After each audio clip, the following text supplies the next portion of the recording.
The following program is made possible by Wells Fargo. Wells Fargo, the next stage. Far from providing clarity, the 2016 election seems to have created more confusion and uncertainty after the fact than it did during the campaign. We try to sort things out with our political dynamic duo of Carla, Marinucci, and Bill Whalen. The game is politics. The game is on.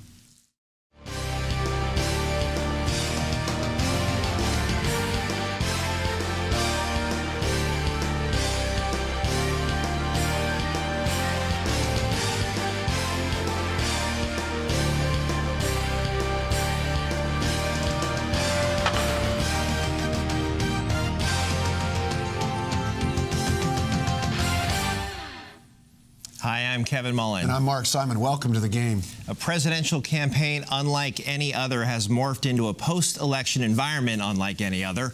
Turmoil, uncertainty, a transition centered around the Trump Tower in New York, protests in the streets, and a sense that we are a long way from any kind of normalcy. Luckily, we have our political dynamic duo here in the Hoover Institution's Bill Whalen and Carla Marinucci of Politico's California Playbook.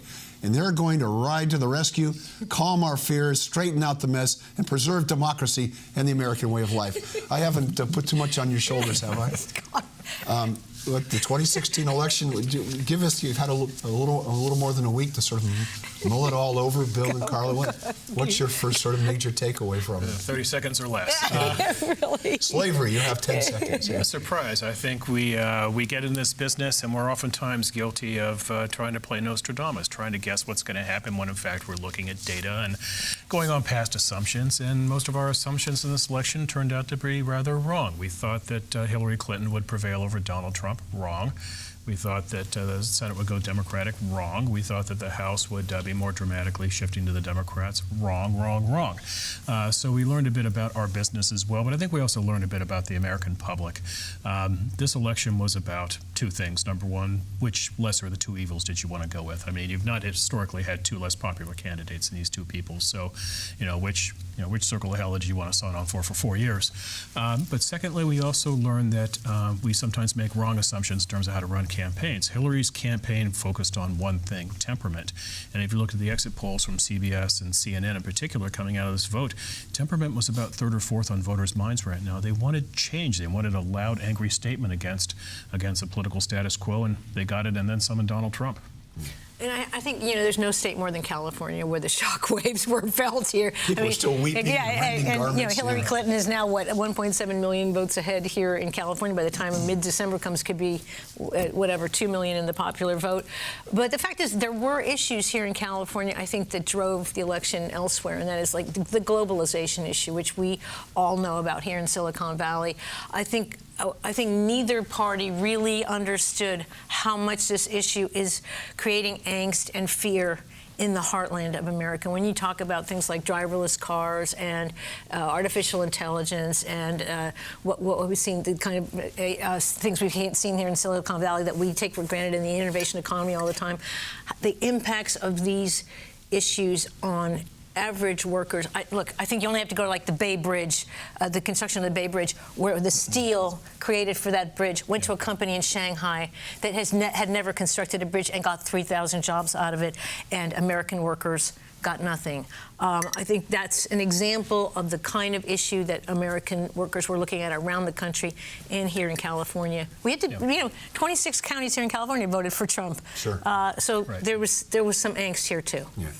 What about the role of the media or the lack thereof? I mean, we're all used to a candidate who says something outlandish, and usually the next day I was misquoted or it was out of context or what I meant to say, or if they're smart, I was wrong, I'm sorry, let's move on. It's like Trump was saying things that were so outlandish and often wrong. I mean, it's one of those disconnected moments when you see him on television saying, I never said that, and you saw him say it. Right. But it was like you couldn't keep up. And it was only toward the end of the campaign, by the way, that cable stations called him on it and said, but he just said that. Yeah. For more than a year, he got millions of dollars in free publicity. And Jeff Zucker of CNN had said this week, you know, we probably shouldn't have been running his news conferences in their entirety for months on end without any kind of pushback. That's what created the monster. So I assume Jeff Zucker's going to return all that ad money that he made in 2015. Exactly. No, I think one thing I learned at the media, Mark, was institutional confidence. This is a time of remarkable lack of institutional confidence in America, and political leaders, media, business, entertainment, you name the institution in America, religion, and Americans have little confidence. And you saw this with the media. I've worked for a lot of candidates over the years whose names I mercifully will not cite, whom at the end of a losing campaign, we always said, you know, it's time to put out a bumper sticker, annoy the media, vote for blank. And it's always a sure sign that your candidate is going down in flames. This is the one time when annoy the media and vote for Trump actually paid off. Yeah. But that's what you saw here. There was a narrative to this election, and the idea was that the thumb is on the scale. You saw Bernie Sanders come out of nowhere. Bernie Sanders, a guy who's not even a Democrat, just joined the Democratic leadership in the Senate, but still is not going to be a Democrat. He joins the Democratic Party and he runs on one thing. The thumb is on the scale in terms of big business influence in America. Politicians are bought and sold. Donald Trump, the same thing. The thumb is on the scale. Political leaders can be bought and sold. I know this. I bought and sold them myself. People saw the media coverage of Trump, those people who voted for Trump, and they saw the media. The New York Times overtly going out of its way to say, we're going to take down Donald Trump. We're going to attack everything he says and question it. And it just played into Trump's strength of the system is rigged. And so that's part of, you know, for the country moving forward, that's part where we have to look at where our voters, where is the American public going to find its reinstilled faith. But I'm going to challenge you on that, because I don't think the New York Times had overtly said we're going to take down Trump. I think what they did was dissect a lot of his policies and really do some important investigative reporting into his background, his business. Remember, this is a candidate who still, we haven't seen his tax returns, who we still don't know the length and breadth of his foreign involvements in business. We know very little, really, about him on the corporate side. And I think the Washington Post, to its credit, the New York Times, really did try to fill in for what the campaigns weren't doing. Well, but a lot of people out there, though, Carla, they see that as seek and destroy. That you've now had your fun. Donald Trump has gotten the nomination. It's been wonderful headlines, wonderful revenue for your channel. Now it's gotten serious. It's time to take the guy down. If you look at the Washington Post right now, go on their website. I'm not defending Donald Trump here, but if you read the daily stories now of the Washington Post during the transition, it looks like it's the House organ of the Democratic National Committee. Transition in disarray. Trump has no idea what he's doing. This person's a terrible pick. It's just doom and gloom and doom and gloom in ways that you have not seen with past president-elects. Well, and the problem is, maybe it's the environment, maybe it's how effective Trump was at manipulating public opinion about these things. Right. They may be right, but there certainly seems to be that there's a political judgment that drives what they're doing. There have been presidencies in the past that have had disdain for reporters. Adam Clymer of the New York Times, Dick Cheney had one word for him, which we can't see on TV here. So there was always kind of hidden disdain, but this is kind of overt disdain in terms of the reporters' feelings about Trump. But also, keep in mind, Trump used them as a foil for months, you know, dishonest media, pointing them out on the stage and things like that. So this is a big question for his presidency going forward. I know it's very boring for the media to be talking about the media, and people find it kind of sort of vain, but it's a very good question in terms of does this president, is he going to work with his White House press corps, and how does he plan to communicate to the people? One thing which we saw in this election was Donald Trump came up with a very effective model, which Carla mentioned, was a lot of free advertising in the form of cable news and then Twitter and social media. Right. So he actually found a way to flank traditional news organs. And so the question being president now is, do I have to now actually talk to those new organs, or can I just, keep doing what I did? I think the question of Trump's relationship with the media is going to be very interesting to watch. When in the first few days, how he has basically drop-kicked the press pool, gone out on his own. Is this going to be a continued pattern? I also think we have to look at social media. When almost half of the Americans, voters out there, relied on fake news on sites like Facebook and Google, the question now also becomes, what is their role? These major Bay Area companies in the news media, they are news media organizations now, and should there be some kind of standards on what is out there? They have resisted that so far, although in the last week or so they've taken some steps to maybe try to adjust these issues. But I think all this is part of what the brave new world here. Well, and there's another question, and not to dwell on this, I know Kevin's got another question, but you know, at what point do you start treading all over the First Amendment? Just because you don't like their view I mean, at what point do you decide that they're not legitimate, and who gets to decide that? And those are Sean those start to Hannity has be- already suggested that Donald Trump cut out the New York Times, the Washington Post, Well, but the flip and side my is- organization, Politico. But on the flip side, you've got some of these organizations that Facebook says they're going to stop supporting. And again, there's a First Amendment question there. But Kevin, So I was just going to say that Trump is a unique messenger, and former Governor Gray Davis this week was quoted as saying, "Don't underestimate the power of celebrity." So not only was Trump able to, and he should know. not only was Trump able to sort of tap that economic anxiety, the election was decided in the upper industrial Midwest, and he was laser focused with a message. Now, not much substance or specifics, but he was saying what folks wanted to hear in the upper industrial Midwest. But we forget he's been a household name since the 1980s, and he was able to channel that celebrity and really maximize, in a way, sort of going over the heads of the media, although they covered him extensively. He was able to say, I'm speaking right to you, not through the filter of the media, but directly to your concerns. And that's a very powerful mix. It is. Now, keep in mind, Hillary Clinton's a celebrity, too. You say the name Hillary, and you know you're not saying swank, you're saying Clinton. It's Hillary Clinton. So she had celebrity going for her as well, but Trump, at some level, you have to give the guy credit for, number one, understanding of the 17 Republicans who ran. He understood what the Republican electorate, the primary electorate, was looking for. He got it and other Republicans didn't. And then in the general election, we were saying, why is he going to Minnesota? Why is he going to Wisconsin? Why is he wasting his time in the states? And it turns out that actually his campaign had a better read of the map than her campaign, which had her spending time in Arizona. That's the fascinating thing about it. When you talk about a lot of the same people who worked on the Obama campaign, who did that groundbreaking, the analytics on where the voters were, they were totally wrong. I mean, they were sending Hillary to North Carolina 150 times and never once sending her to Wisconsin, or only once sending her to Arizona. They made theirs was just at all times a mechanical, technical campaign, and Bill Clinton has been complaining. Anybody will hear about this, about, my gosh, they just never came up with a message. I think at one point they had a conversation, they trotted out they had a marketing meeting inside the campaign, they trotted out 84 different slogans for the campaign, which is probably a good sign you're in trouble when you have 84 different choices to try to make. But they tried to make this about just a mechanical operation, and they didn't understand at the end of the day it was just there was a problem with the product, plain and simple. That people just didn't want to buy the product. Why she didn't get more women to vote for her? It was over 50%, but really not a huge margin. She didn't want to make the campaign about gender as a decision they made early. We're going to talk we're going to dance around the glass ceiling, but kind of let it speak for itself. We're not going to surround ourselves with women. We're not going to make it about, a historical moment and all of that, and we respect that backfire. But I think the second thing was also when she did surround herself by people, there's a lot of star power, a lot of celebrities. Getting back to your question about Gray Davis, and so she's out trotting around with LeBron James and Beyonce and Jay-Z, and maybe not meeting with just average folks in Wisconsin or Minnesota. Not surrounding herself with people with kind of real concerns, just saying, look at my famous friends, now vote for us. And so she just didn't tap into that part of the electorate that is looking, for something a little different. And this is a lesson for the Democrats moving forward. I'm not a Democrat, so I shouldn't lecture too much, but the party has fallen into a trap, I think, that the party has become too coastal, a little too progressive, and it's cost itself in the middle of America. Barack Obama can get away with this because Barack Obama is an extraordinary candidate, and people personally like Barack Obama. His approval ratings are over 50%, though his policy ratings are not as strong. People like him, will give him the benefit of the doubt. You saw Hillary Clinton, though, trying the same thing that Barack Obama did, and it doesn't work. And this is the challenge for the Democrats moving forward. Obama has been on the ballot 5 times now, in effect, twice as his own candidate, and it worked out marvelously.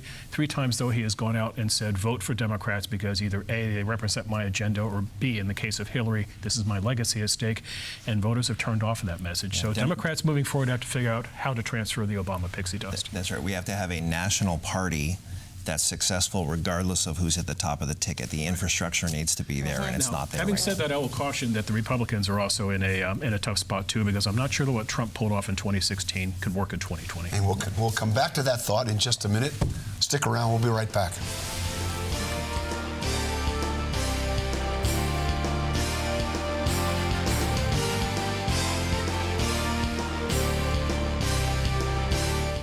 It's been over 150 years since Wells Fargo first opened for business. Since then, we've enjoyed your community support, and we're passionate about returning it. Every day, Wells Fargo team members roll up their sleeves and donate their time to organizations and charitable groups throughout the Bay Area. Nationally, we've committed even more, In just the past 2 years alone, we've donated over $70 million to support schools and educational programs. It's a commitment we're proud of. Wells Fargo, the next stage.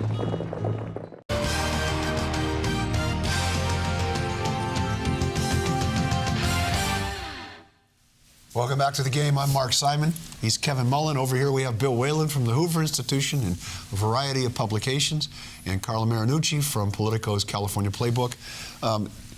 We're already running out of time. There's so much to cover. Quickly, your sense of President-elect Trump and what kind of presidency you think he's going to be. Bill, is he going to be, as you know, there were so many things he said on the trail, some of which he seemed to modify or moderate during that 60 Minutes interview. How is he going to govern? I think a forward answer comes to describing the Trump presidency. I haven't the foggiest. There are certain core issues he's wed to that he has to demonstrate. And one is going to be immigration, sanctuary cities, and the wall. Second is going to be tax reform and infrastructure. He wants an infrastructure package. It appears Republicans are going to deliver on that as well. Outside of that, though, I think it's kind of Mr. Toad's wild ride. Why? Because this is somebody who has not been in politics his life. This is somebody who doesn't come into office with a core set of convictions. This is not somebody who's shaped by some motivation of their life. They lost a loved one to a gun incident or something like that. He is really kind of an open book. I think there are days where he's going to thrill Republicans by what he does, maybe Supreme Court picks, and there will be days when he drives Republicans crazy. Why? Because the one denominator in his life is he likes to make deals. He thrives on making deals. This is why if I'm a California Democrat, a Democrat in general, yes, I'm upset by the results of the election and much rather have a Hillary Clinton presidency, but the bank is still open in some regards to doing things. So I think it's going to be just a very unpredictable presidency. It's going to be interesting because California officials have already sort of sent out the message. They're at war with Donald Trump, right, especially on the immigration issue. We're seeing that all around the state. That's going to be an interesting one to watch. Right. But I think you're right. I think we're going to see some parallels to Arnold Schwarzenegger here in the sense of, we know one thing about Donald Trump, both from his last presidential run back in the 1990s, his whole career, he wants to be liked. He's a guy who watches polls. He's not, remember, he was only a Democrat not too long ago. He's not a traditional Republican. So because of that, he may surprise us in many ways and maybe not be as hardcore. Right. I think already, of course, some of his picks, Steve Bannon, and Flynn as National Security Advisor are really sending up, red flags. But I think you've got to look at some of the other people he's looking at. Some of them from California. Michelle Rhee is being talked about.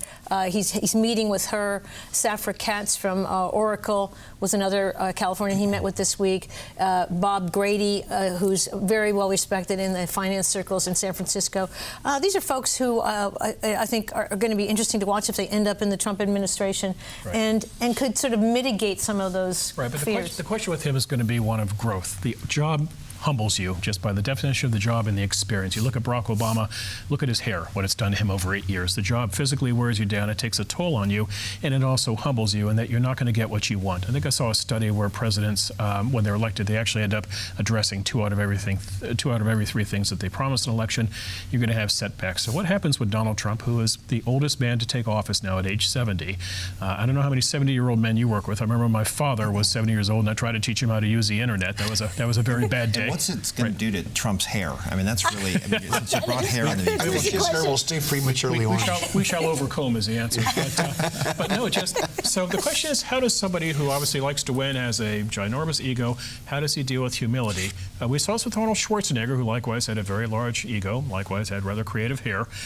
What happened when he was humbled by voters? Well, he actually turned and he became much more left of center, much to the chagrin of Republicans. I'm not predicting that with Trump, but I just think all presidents end up ultimately adjusting in office to the situation. And we're already seeing him make some of those pivots in the sense of build the wall. Well, maybe it'll be a fence, maybe an electronic fence in some parts. Obamacare. Well, we're not going to do away with pre-existing conditions, or maybe the 26 and under. The good parts. Yeah, the bar's already moving. I guess the question though is, how is he going to deliver on the economic promises to the Rust Belt? I mean, the election was decided there, and Politico did an excellent rundown on really what people were buying with regard to what he was trying to sell on bringing steel factories back. And we're not going to be able to turn the clock back like he's promising. And in 2 years, in 3 years, and when he's up again, if those factories aren't open again, they're not going to vote Well, he for already him. took credit for a Ford factory in Kentucky, which had no intention of moving to Mexico anyway.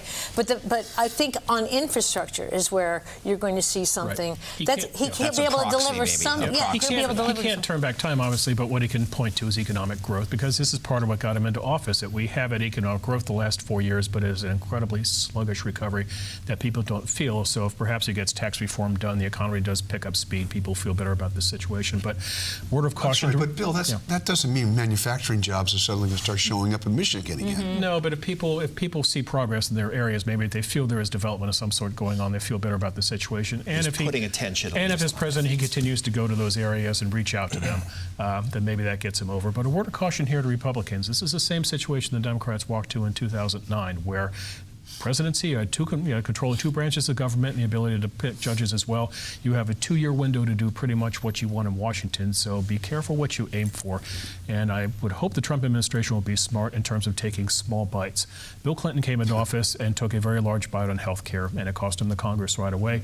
Barack Obama took a large bite on health care in a stimulus package. He lost half the Congress right away and the rest of it 6 years later. So let's see if Trump is maybe a little smarter in terms of what he goes after. He's not known for taking small bites, that's for sure. And I think it's going to be interesting. I mean, he's already, if you look at the list of the things he said he's going to do in the first day in office, it's very large. So now we get in the question of who actually advises the president-elect, who actually listens to him. And the best description I've heard is it's very similar to the Schwarzenegger years, where the last person who talked to Arnold Schwarzenegger, they tended to get their way. In other words, he was very persuadable. So is that last person going to be his co-president Jared Kushner? Is it going to be his son-in-law Jared Kushner? Is it going to be Reince Priebus, Steve Bannon, Paul Ryan on line one? Who's going to actually be influencing him? And this is part of actually kind of the fun of watching this, and that this is just really unpredictable. I think one other thing to watch is what happens in Silicon Valley interests. Remember, tech got hardly any discussion in the election, except for, I'm going to make sure they make iPhones in U.S., not China. I'm going to go after, right? I mean, and that's not going to happen. Well, so the question is there's one way that Donald Trump, I think, could address concerns of the heartland is to maybe address some of these big companies in Silicon Valley and say, we know you're a global company, but if you want to be here in the United States, taxes. You got to pay. You got to pay up. So that's a question of offshoring, which will be interesting. But then the other place to look will be on immigration reform and the question of H-1B visas to see what Trump ends up doing on that. And so again, this gets back to the question now of California at large and Silicon Valley. This state overwhelmingly voted against Trump. Hillary Clinton will carry the state by a larger margin than Barack Obama did either time. That's how unpopular Trump was out here. Silicon Valley, I think about 99 cents out of every dollar went to Hillary Clinton in this election. But that said, they have to figure out a way to work with the executive branch of government. So the smart, pragmatic choices, you may not like the guy, but the fact is the guys in power learn to work with the people around him, and maybe you'll get some things done. One of the other interesting reversals in the election was the pre-election predictions. This is a watershed. Will the Republican Party even survive? Correct. And now the same questions are being asked about the Democratic Party. Right. How much in the wilderness are they? Excuse me. In this regard, bless you. The great thing about the Hillary candidacy was it bought the Democrats time to have a bench by 2024 nationally. Now you have to find somebody to run in 2020, and there's an open question: is that Elizabeth Warren or Bernie Sanders? Is it maybe somebody like Cory Booker? Or Kamala Harris is being. Kamala Harris, the senator-elect from California, is being talked about this. In other words, we're speeding up that process very fast. But part of that is a conversation about the party. Remember, the Republicans famously did what was called the autopsy after they lost in 2012 and talked about what we do wrong as a party. I think the question is, will the Democrats do the same thing? Will they also look at the party and say, have we become too coastal? Is this just a problem with just Hillary Clinton, or is it just a larger message to Republicans? And that's where the leadership of Nancy Pelosi, I think, is going to be interesting to watch. She's been in Congress since 1987, but the Democrats are at the lowest point since 1929. I don't think the national Democratic situation is as bad as people think. Donald Trump carried Michigan by 12,000 votes, and that's with Hillary getting about 40,000 fewer votes in Wayne County than Obama did. That state can come back. Pennsylvania can come back as well as Wisconsin. So it is very tempting to say, well, the problem here was just Hillary Clinton, a status quo candidate who didn't really have a kind of a core set of beliefs in what was fundamentally a change election. But that said, you're going to have a wrestling match inside the party, Kevin, as to what do we need to go more left? We need to become centrist. What the Democrats went through after the 1988 election, where out of that came Bill Clinton. Well, I think the autopsy will unfold. There are these Sanders wing and Clinton wing, somehow those need to be married, maybe sort of a common political opponent that we could all look to, sort of forces unity. But I was just struck by, I haven't always thought much of Reince Priebus, the new chief of staff, but he did quietly build a national party focused on state legislatures and redistricting process, which then has led to control of the Congress in a generational kind of a way. Yeah. We sort of look to the Messiah at the top of the ticket, who can deliver. And if Hillary had won, had gotten those 12,000 votes in Michigan, we probably wouldn't be talking about that. This is forcing a heavy-duty conversation about how the party rebuilds itself from within and becomes a 50-state party that can compete in state legislatures across the country. We figured out how to do it in California, but we're an island unto ourselves here. Exactly. We're running short of time. It seems like we always do when we have the two of you on, but we want to talk real quickly about 2018 because we're often running for the race for governor. That's right. I mean, you have Gavin Newsom is heading the field poll. He has been running for more than a year, and you can see his message out there talking about what Democrats need to do to reach out to that middle America voter, those who are concerned about jobs and the economy. So he's moderating his message. He used to be considered way far left. I think he's trying to pivot more to the middle. Antonio Villaraigosa's in the race. John Chang, treasurer. And Delane Easton. And Delane Easton, that's right. The line forms to the rear. And Tom Steyer. We're talking about possibly Tom Steyer. Who's the Republican? That is that little figure on Facebook who's kind of an outline right now. Kevin Faulconer, the mayor of San Diego, the answer to the trivia question, the Republican mayor of the largest city to be run by a Republican is Kevin Faulconer in San Diego. He is the person people talk about as their hope. This is part of the challenge for Republicans in California. When you win Congress, you have people like Kevin McCarthy and Devin Nunes and Darrell Issa down the coast. They all have very good jobs in Washington. They don't want to go up. So that's so finding a quality candidate in California is an issue for them. The one benefit though you could see, and this is Dianne Feinstein plays in this as well. We were talking about this off camera. Yeah. She's up for re-election in 2018 as well. She will be age 85. She's the oldest United States senator, been around for 24 plus years. Will she run for another term? If she doesn't, then all these big name Democrats have to go circling into the governor's race, which means you have 3, 4, 5 Democrats diluting the vote, which opens the door for a Republican to get into the November runoff. I think she's sort of signaled that she's staying.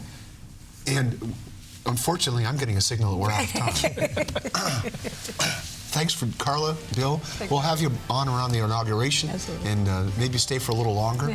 I'm Mark Simon. I have a cold. I'm Kevin Mullen. Thanks for being with us, and join us next time on the game.